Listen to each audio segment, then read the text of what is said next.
Vamos ahora entonces a la tercera y última parte, donde vamos a analizar los factores objetivos de la responsabilidad civil. Recuerden ustedes que en el factor de atribución nosotros tenemos que hallar, tenemos que encontrar una razón suficiente que justifique que las consecuencias económicas del daño se trasladen desde la víctima, que es quien tiene que soportarlos, a otro sujeto. En los factores objetivos, esa razón nunca está vinculada con la conducta obrada, nunca está vinculada con la reprochabilidad de la conducta, sino con otros elementos, con otros aspectos que el legislador ha tenido en cuenta y en donde claramente ha considerado que el daño es injustamente sufrido. Por lo tanto, a la víctima hay que repararla. ¿Mm? ¿Qué dice el código en relación al factor objetivo? ¿Lo define? Fíjense, dice, el factor de atribución es objetivo cuando la culpa del agente es irrelevante a los efectos de atribuir responsabilidad. La comisión redactora acá no la definió, aunque al comienzo pareciera que lo va a definir, pero lo define en contraposición a la responsabilidad subjetiva. Entonces, si la culpa es irrelevante, el factor será objetivo. Pero nos da un elemento más, que es el que nosotros tanto acentuamos, que es que ustedes vean la eximente. Dice, en tales casos, el responsable, digamos si es objetiva, se libera demostrando la causa ajena, excepto disposición legal en contrario. Si ustedes ven una causa ajena, como eximente, el factor será objetivo. Bueno, ¿cuáles son estos factores de atribución? Y la verdad que son muchos y cada día se van creando. Allá teníamos en los subjetivos el dolo y culpa, acá van apareciendo distintos factores, muchos de ellos lo van a ver en clases especiales que vamos a ir dando en este semestre, y algunos lo vamos a ver enseguida. Entre los factores más importantes tenemos el riesgo creado, el más conocido, el más popular, digamos, dentro de los factores objetivos de atribución, que se incorpora por primera vez en el 1113 con la ley 17.711, en aquella gran reforma de Borda. También otro factor objetivo es la equidad, la garantía, el abuso del derecho, el exceso a la normal tolerancia. Todos estos, fíjense, se incorporan con esa destacada ley 17.711. Y luego, para la responsabilidad del Estado, se han elaborado, especialmente a través de la jurisprudencia, estos dos factores, la falta de servicio y la igualdad en las cargas públicas. Pero bueno, esto es solo para presentarlo, ahí por allí otros factores más. Y en el ámbito contractual, bueno, en el ámbito contractual ustedes pueden detectar el factor objetivo de atribución según el objeto de la obligación. Si la obligación es de resultado, ya lo vimos recién, el factor de atribución va a ser objetivo, más allá de la denominación que después le demos a ese factor. Pero el factor es objetivo, con lo cual ya tiene su régimen de cargas de la prueba en cabeza de cada una de las partes. Recuerden ustedes, las obligaciones de dar, las de no hacer y algunas de hacer son obligaciones de resultado, y allí el factor es objetivo. También se ha desarrollado mucho en el ámbito contractual, ya van a ver ustedes, el denominado deber de seguridad, que lo tenemos en materia de transporte. En estos casos lo tenemos regulado en la propia norma, la obligación del transportista de llevar al pasajero sano y salvo a destino es un deber de seguridad. El hotelero de que no sufran daños o menoscabos los efectos personales que lleva el viajero o pasajero que tiene que llevar. En materia de consumidores, artículos 5, 6, 40 de la ley 24.240, ahí está íncito o regulado el deber de seguridad. Ahora vamos a ver como factor objetivo de atribución la equidad. Ustedes han visto la equidad en ya algunas materias, como introducción al derecho, derecho privado, derecho romano, etcétera, pero ahí la veían como un valor jurídico.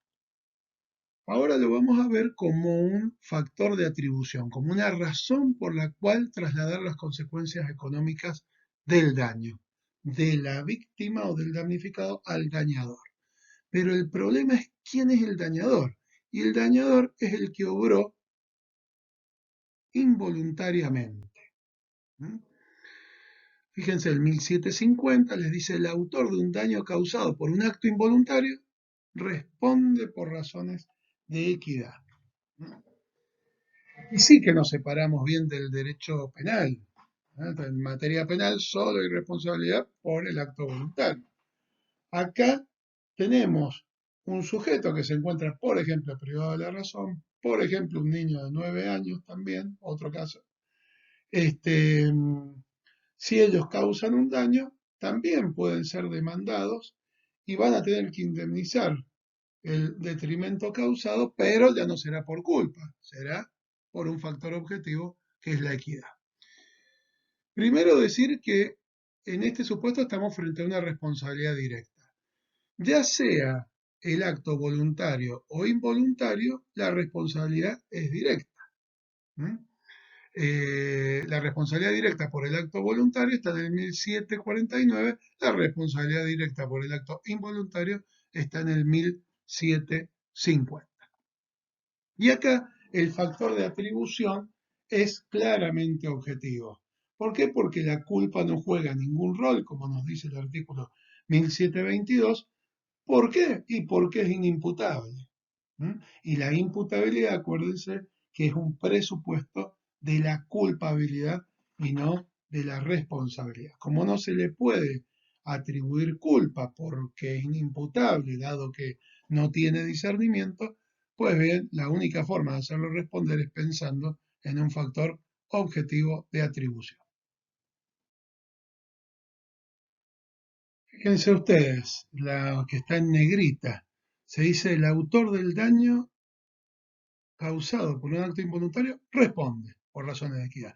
Esto ha sido una reforma importante al régimen que teníamos con la ley 17.711 a partir ahora del nuevo código en el 2015.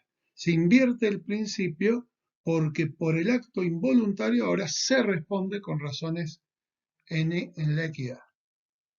En el código de Vélez, originario, en 1871, la regla era que los hechos ejecutados sin discernimiento, intención o libertad, no producen obligación alguna. Fíjense el artículo 900. Ahí vamos de la mano con el derecho penal. Y decía, el demente y el menor de 10 años no son responsables de los perjuicios que causaron. Eso lo decía el 1076. Ahora, lo que de acá extraemos es que el Código de Vélez tenía un sistema, por supuesto, de imputación subjetivo o de responsabilidad subjetiva, como vimos más temprano. Ahora, frente a ello, la ley 17.711 creó en paralelo y excepcionalmente un sistema de imputación equitativo, es decir, se salió del carril subjetivo y se va al objetivo con base en la equidad, la 17.711. Entonces, ¿qué es lo que se dijo? Que por excepción respondía ese demente o el menor de 10 años si éste se enriquecía o si concurrían razones de equidad. Fíjense que el otorgamiento de la indemnización por equidad, al ser excepcional, era facultativo también para el juez. Esto surgía de la propia letra de la norma, dice los jueces podrán disponer, cuando dicen podrán es verdad que hay que reclamarlo, no es que los jueces de oficio pueden, si a ellos les parece, conceder esta indemnización. La norma decía, los jueces podrán disponer un resarcimiento en favor de la víctima fundado en razones de equidad, que por supuesto era menor a, al caso de que el daño fuese causado por un acto voluntario, el régimen común. Ahora, ¿cuándo el acto es involuntario? Bueno, esto lo saben ustedes muy bien de Civil 1.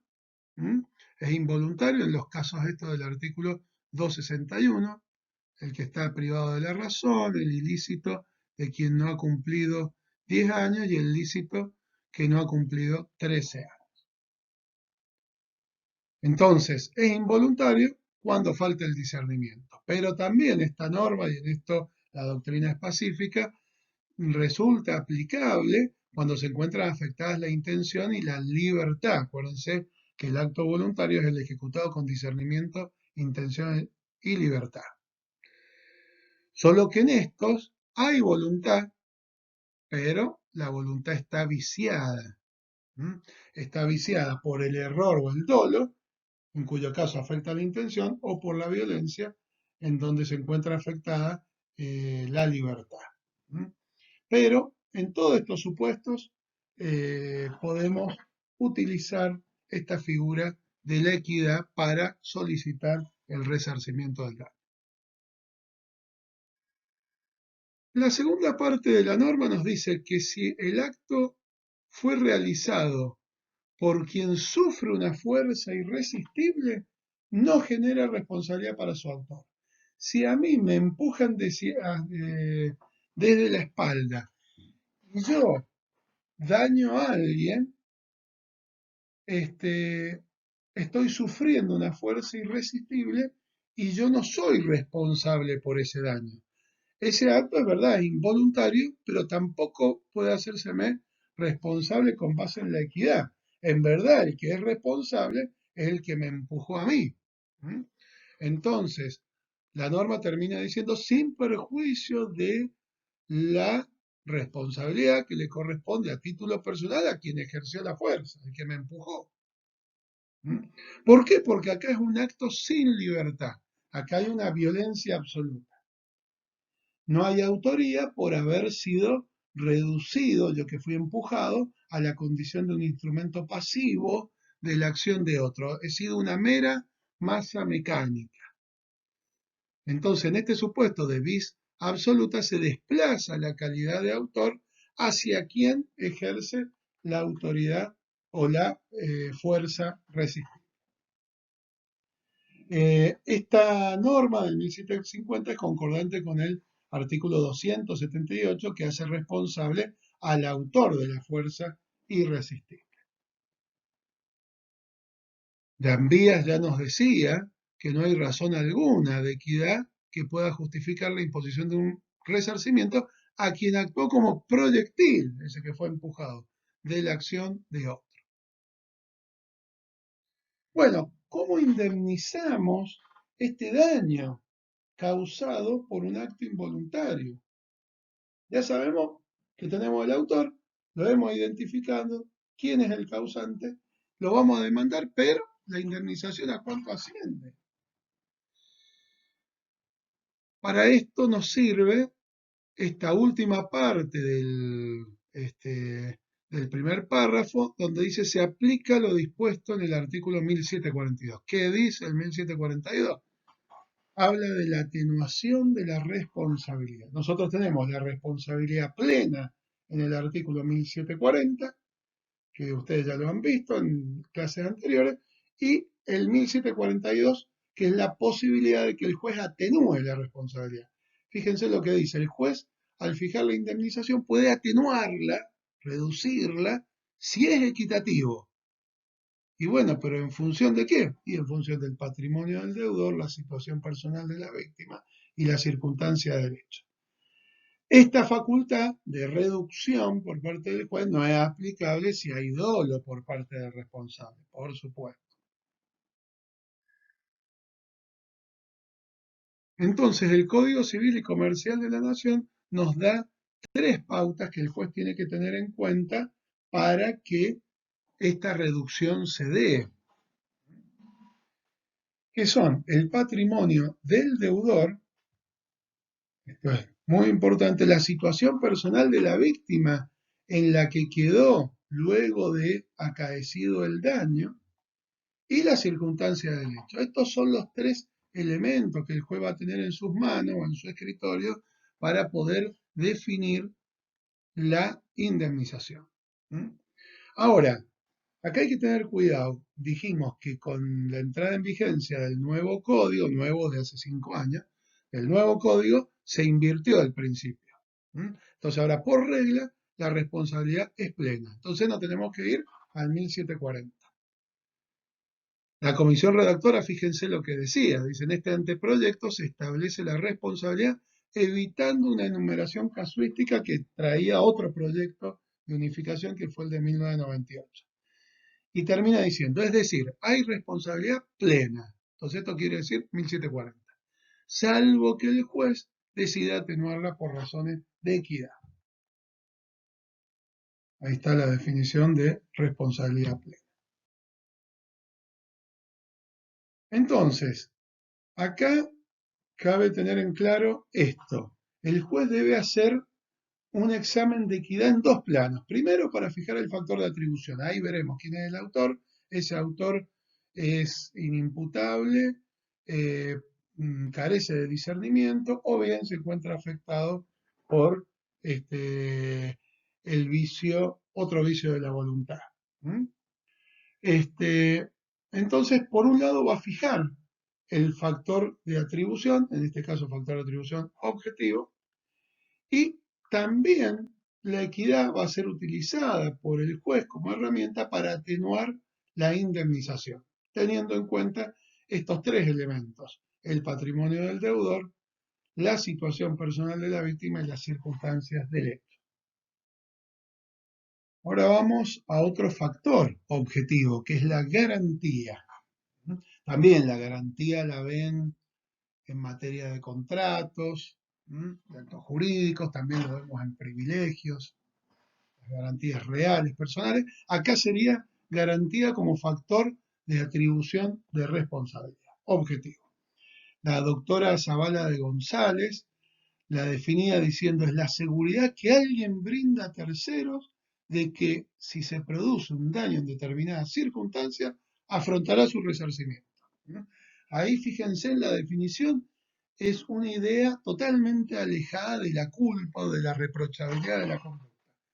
A mí se me asegura que no voy a sufrir un daño. Si sufro un daño, habrá que indemnizar.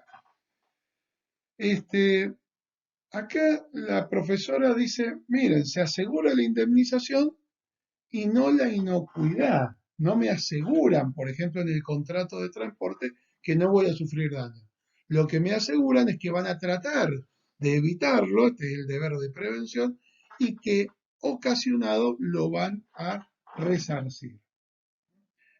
Así funciona la garantía o este deber de garantía en cabeza del deudor. Este factor de atribución lo tenemos tanto en la órbita contractual u obligacional y en la órbita extracontractual. En la órbita contractual lo encontramos en la ya reiteradamente vista obligación de seguridad. Acuérdense cuando vimos buena fe. ¿Mm? Esta obligación de seguridad hay veces que está expresa en el contrato y hay veces que surge tácitamente de la buena fe. La buena fe en su función integradora incorpora el deber de seguridad en el contrato y entonces el deudor la debe aún cuando las partes no la hayan pactado de manera manifiesta o explícita. Esto gracias al texto de los artículos 9, 729, 961, tema que ya vimos al ver buena fe en obligaciones 1. Entonces, en materia de espectáculos públicos o en materia de clínicas y sanatorios, los daños que yo sufra cuando voy a hacerme atender en la clínica o cuando voy a un espectáculo público, bueno, quedan incorporados en esta idea de obligación de seguridad y es responsable el sujeto deudor. Hay veces también que esta obligación de seguridad aparece en la ley, entonces ya no interesa lo que en el contrato digan las partes.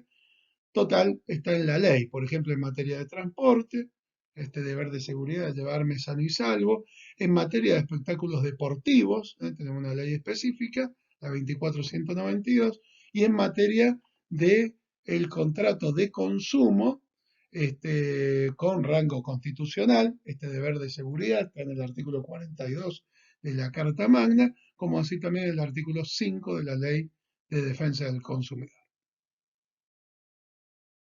Este factor también lo podemos encontrar en la órbita extracontractual. Aquí, fíjense, por supuesto, como no hubo acuerdo de voluntad, es la ley la que crea el deber de seguridad. En este caso, ¿qué hay que razonar? Hay que razonar que nos encontramos frente a dos inocentes, ¿m? Frente a la víctima y al civilmente responsable.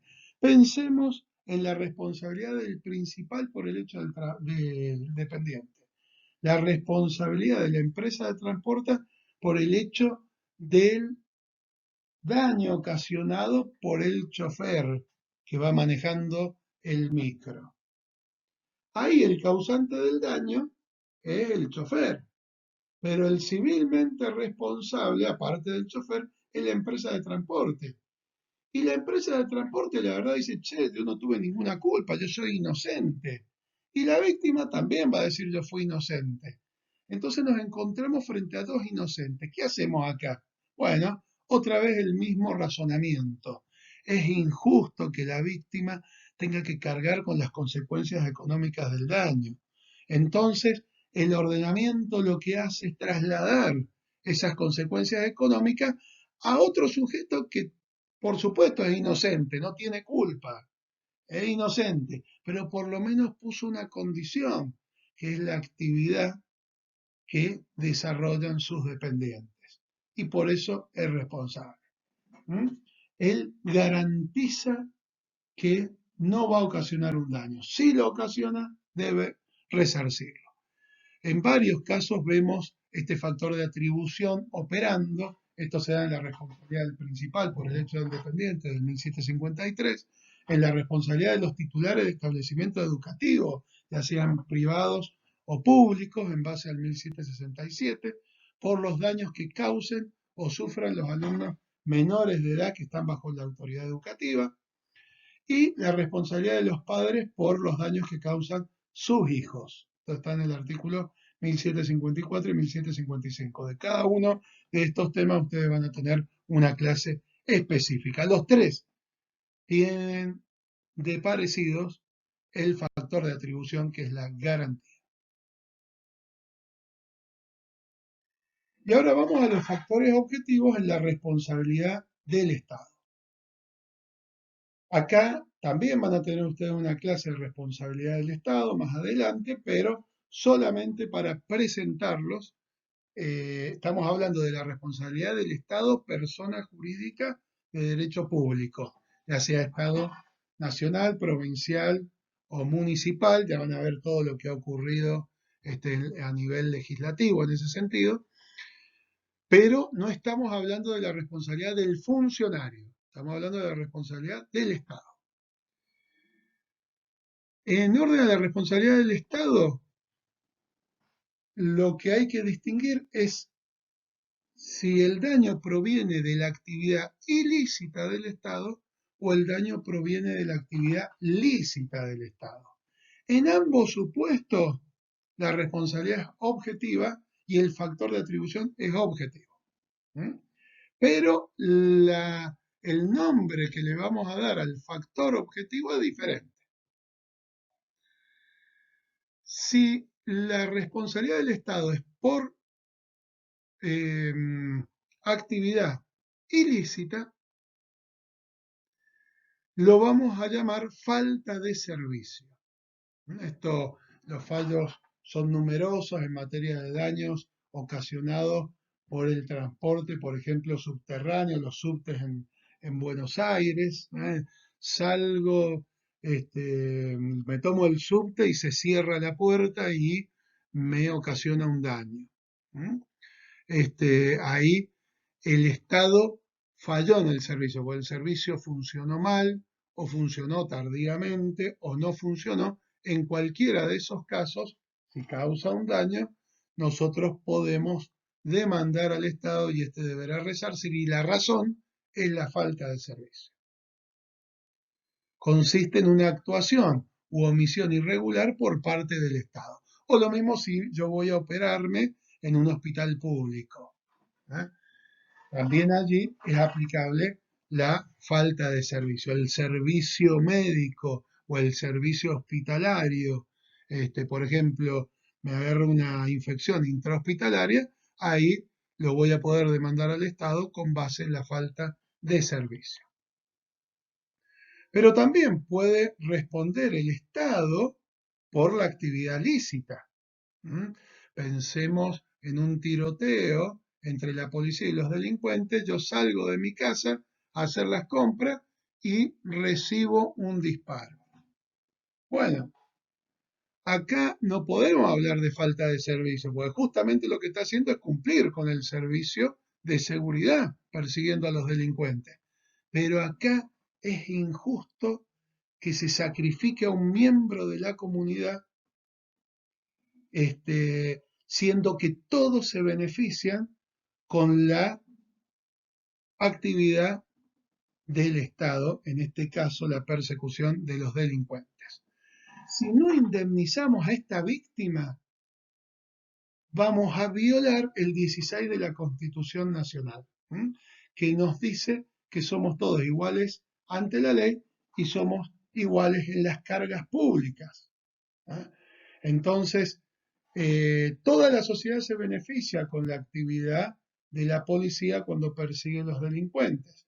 Entonces es injusto sacrificar a un solo miembro de la sociedad. Entonces toda la sociedad debe resarcir a ese miembro que se hace cuando ese miembro demanda al Estado y es resarcido. Acá hay un sacrificio especial en la persona dañada, diferenciado del que sufre el resto de la comunidad, configurado por la afectación de un derecho adquirido. Aquí les decía que el factor es objetivo, ustedes pueden visualizarlo por la eximente, como siempre les digo, vean la eximente y ahí se van a dar cuenta si es subjetivo o objetivo. El Estado, dice el artículo 2 de la Ley de Responsabilidad del Estado del año 2014, dice el Estado se exime por caso fortuito, fuerza mayor, hecho de la víctima o tercero extraño. Como pueden visualizar, es la causa ajena la que está presente allí, con lo cual el factor de atribución será objetivo. Y para terminar, dos palabritas de riesgo, porque este tema ustedes lo van a ver en una clase o dos clases específicas que vamos a tener más adelante. Acá hay que tener cuidado porque el factor de atribución no es el riesgo a secas, sino es el riesgo creado. Porque fíjense, la definición de riesgo es la eventualidad posible de que un daño acaezca. Y la verdad que de cualquier cosa o de cualquier actividad, si se produce un daño, una vez producido vamos a decir que fue por el riesgo de esa actividad o el riesgo de esa cosa. Bueno, esto no funciona así. Acá es necesario que el riesgo haya sido creado por el sujeto a quien vamos a hacer responder. Acá la razón del desplazamiento de las consecuencias económicas del daño es por haber creado el riesgo. Si yo tengo mi automotor en el garaje estacionado, no consumo seguridad, no creo riesgo. Ahora, si yo al auto lo pongo en movimiento sacándolo de mi garaje, ahí consumo seguridad. El grado de seguridad de todos ustedes que van caminando por la calle se reduce. Consumo seguridad justamente porque creo riesgo. Y no creo riesgo por manejar mal, sino porque el auto se me puede quedar sin freno, puede reventarse un neumático y yo ocasionar un daño. Entonces, ese daño causado por la cosa lo vamos a enmarcar o emplazar en esta idea del riesgo creado. Crear riesgo implica repotenciar o aumentar las posibilidades de dañosidad y como las repotencié y aumenté, tengo que responder por el daño causado, porque soy dueño o guardián de esa cosa. El artículo 1757, y con esto terminamos, regula dos supuestos que son el daño derivado por el hecho de las cosas, por ejemplo, la colisión de automotores, y el daño derivado por la actividad riesgosa que puede ser por su naturaleza, por los medios empleados o por las circunstancias de su realización. Esto lo van a ver ustedes en una clase que se les va a dar más adelante. Muchas gracias.